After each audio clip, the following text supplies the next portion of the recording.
اعوذ باللہ من الشیطان الرجیم، بسم اللہ الرحمن الرحیم۔ آج ایک بہت ہی بنیادی سوال وہ یہ ہے کہ قرآن کریم میں ہم دیکھتے ہیں تو قرآن کریم نے انسانوں کو دو گروہ میں تقسیم کیا ہے، ایک ہے حزب اللہ اور ایک ہے حزب الشیطان۔ سوال یہ ہے کہ انسان حزب الشیطان کے دائرے میں کیسے داخل ہوتا ہے، کس طرح سے انسان حزب الشیطان کا رکن بنتا ہے، کس طرح سے انسان حزب الشیطان میں و گروہ شیطانی میں شامل ہو جاتا ہے۔ اس میں کسی نام نویسی کی ضرورت نہیں ہوتی، بلکہ قرآن کریم کا فرمانا ہے، اس کا بنیادی راز و بنیادی سبب یہ ہے کہ انسان جب ذکر الہی کو فراموش کر دیتا ہے، نسیان ذکر الہی کرتا ہے، معرفت الہی سے دوری اختیار کرتا ہے، نتیجے میں یاد الہی و حقائق الہی سے دور ہو جاتا ہے اور اپنے آپ کو ایسی حالت میں ڈال دیتا ہے جس سے اسے یاد الہی نہیں آتی، اس کے اعمال کے اندر ذکر الہی موجود نہیں ہوتا، اس کے اعمال ذکر الہی کی بنیاد پر نہیں بلکہ نفسانی خواہشات کی بنیاد پر انجام پاتے ہیں۔ اس کا الہ اللہ نہیں، اس کا الہ نفس بن جاتا ہے، کیوں؟ چونکہ نسیان الہی کر چکا ہے، نسیان ذکر خدا کے نتیجے میں وہ خداوند متعال کی معرفت و مقام لقاء اللہ سے دور ہو گیا ہے۔ یہ باعث بنتا ہے کہ انسان حزب الشیطان کا فرد قرار پائے۔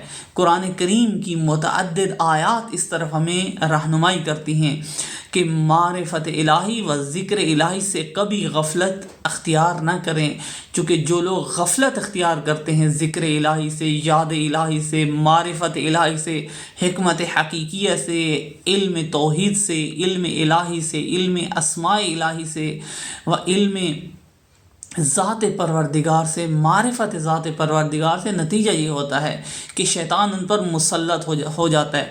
وَقَدِ اسْتَحْوَذَ عَلَيْهِمْ الشَّيْطَانُ، شیطان ان پر مسلط ہو جاتا ہے، غالب آ جاتا ہے۔ نتیجہ کیا نکلتا ہے کہ وہ ذکر الہی کو فراموش کر دیتے ہیں۔ فَأَنْسَاهُمْ ذِكْرَ اللَّهِ، تو یہ شیطان کا غلبہ ایسے نہیں ہوتا، بلکہ شیطان کا غلبہ بہت سارے نتائج پیدا کرتا ہے۔ شیطان کا غلبہ کہاں سے ہوتا ہے؟ شقاوت کا بنیادی راز کیا ہے؟ بدبختیوں کا آغاز کہاں سے ہوتا ہے؟ غفلت سے، معرفت کے نہ ہونے سے، معرفت حقیقی سے دوری سے۔ انسان جب اپنا تزکیہ نہیں کرتا، وہ اپنے آپ کو بارگاہ الہی میں ذمہ دار نہیں سمجھتا، اپنے نفس کو پاک کرنے کا نتیجہ یہی ہوتا ہے کہ شیطان کا غلبہ ہوتا ہے اور انسان ذکر الہی کو فراموش کر دیتا ہے۔ آنکھیں ہوتے ہوئے، کان ہوتے ہوئے، عقل ہوتے ہوئے، قلب ہوتے ہوئے، نفس ناطقہ جیسی نعمت ہوتے ہوئے، استعداد ہوتے ہوئے، انسان جب اپنے آپ کو ان حقائق کے مقابل میں اس طرح سے بنا دیتا ہے کہ ذکر الہی اس کی یاد سے چلا جاتا ہے اور مصروفیات میں مشغول ہو جاتا ہے، نتیجہ کیا نکلتا ہے کہ انسان حزب الشیطان میں داخل ہو جاتا ہے، حزب اللہ سے خارج ہو جاتا ہے۔ حزب اللہ وہ گروہ ہیں، وہ افراد ہیں جو یاد الہی میں ہیں، معرفت الہی کے ساتھ زندگی بسر کر رہے ہیں، معرفت الہی ان کی زندگی کا ہم و غم ہے، اور یہی معرفت ہی انہیں دنیا میں جتنے فرائض ہیں، ذمہ داریاں انجام دینے کے لیے اکساتی ہے۔